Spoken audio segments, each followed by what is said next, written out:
Selamat sore menjelang malam. Perkenalkan, nama saya Bernardina Armeta Sakristi dari Unipa Surabaya jurusan Biologi. Pada hari ini saya akan menerangkan prinsip dan dasar evolusi serta perkembangan teori evolusi dari masa ke masanya.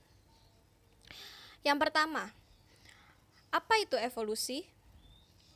Evolusi sendiri adalah perubahan dari sifat-sifat yang terwariskan suatu populasi organisme atau makhluk hidup dari satu generasi ke generasi lainnya. Yang kedua, perubahan ini disebabkan oleh tiga proses utama, yaitu variasi dari makhluk hidup sendiri, reproduksi, serta seleksi.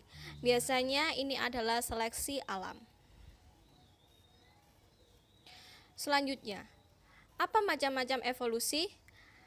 Macam-macam evolusi adalah: pertama, evolusi kosmik, merupakan perubahan yang terus-menerus dari alam raya itu sendiri atau secara besar.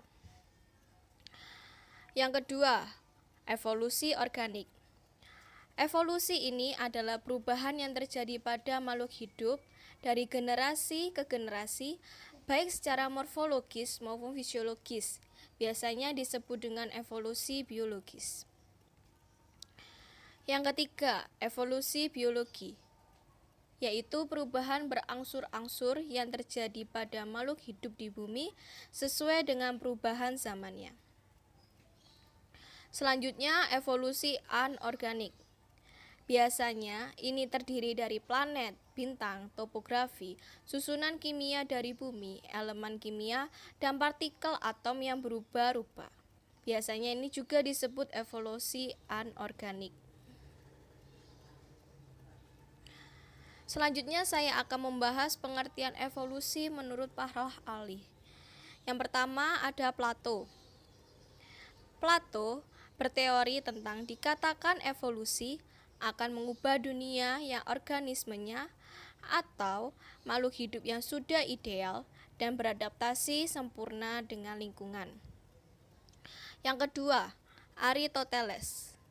Aristoteles berteori bentuk kehidupan yang disusun menurut suatu skala atau tangga yang kompleksitasnya meningkat ke atas. Selanjutnya, Jean-Baptiste. Jean-Baptiste berteori berkaitan dengan pewarisan sifat atau ciri-ciri yang diperoleh oleh makhluk hidup dalam beradaptasi dengan lingkungannya. Selanjutnya, Charles Robert Darwin. Biasanya teori ini yang sangat terkenal ya, bahwa evolusi terjadi melalui proses seleksi alam. Selanjutnya, Alfred Russel Wallace berteori tentang mengembangkan suatu teori seleksi alam yang dikemukakan oleh Charles Darwin. Jadi Alfred ini adalah secara mengembangkan teori dari Charles Darwin tersebut.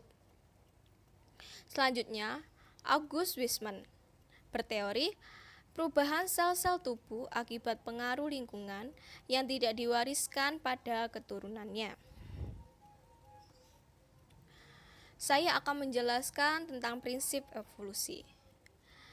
Tadi saya sudah menjelaskan, evolusi biasanya didorong oleh seleksi alam dan genetik. Ada prinsip-prinsip evolusi, yaitu spesies baru bukan merupakan bentuk dari yang paling sempurna yang langsung hidup, tetapi berasal dari bentuk sederhana yang belum terspesialisasi. 2. Evolusi tidak selalu dari yang sederhana ke kompleks. 3. Pada suatu saat evolusi, bentuk-bentuk baru muncul dan bentuk lama akan punah. Yang keempat, laju kecepatan evolusi tidak berlangsung sama pada tiap-tiap organisme atau makhluk hidup, pasti akan berbeda-beda. Kelima, evolusi terjadi dalam populasi disebabkan oleh proses mutasi dan seleksi alam. Ciri-ciri proses evolusi. Yang pertama, Jadi, peristiwa evolusi itu sendiri memerlukan penyimpangan genetik atau sebagai bahan utama atau bahan mentahnya. Kedua, peristiwa evolusi adalah perubahan di dalam populasi atau kehidupan populasi makhluk hidup. Tiga, akan terjadi karena faktor-faktor lingkungan. Empat, faktor stabilitas. Sekarang saya akan menjelaskan teori dari teori masa ke masa. Pertama ada teori manusia purba. Biasanya kan manusia dimiripkan dengan kera. Tetapi di sini kera dan primata itu berbeda ya. Sebenarnya DNA antara manusia dan primata dapat mencapai kemiripan hingga 97%. Selanjutnya teori evolusi dari Darwin. Teori seleksi alam Darwin. Yang pertama ada fertilitas atau tingkat kesuburan dari makhluk hidup yang sangat tinggi. Kedua, perjuangan untuk hidup, yaitu dari persaingan, pemangsaan, dan perjuangan hidup dari makhluk hidup sendiri. Ketiga, keanekaragaman atau variasi dari makhluk hidup. Yang keempat, seleksi dari alam. Kelima, lingkungan yang terus berubah seperti alam juga, terus iklim, terus suasana alam seperti itu.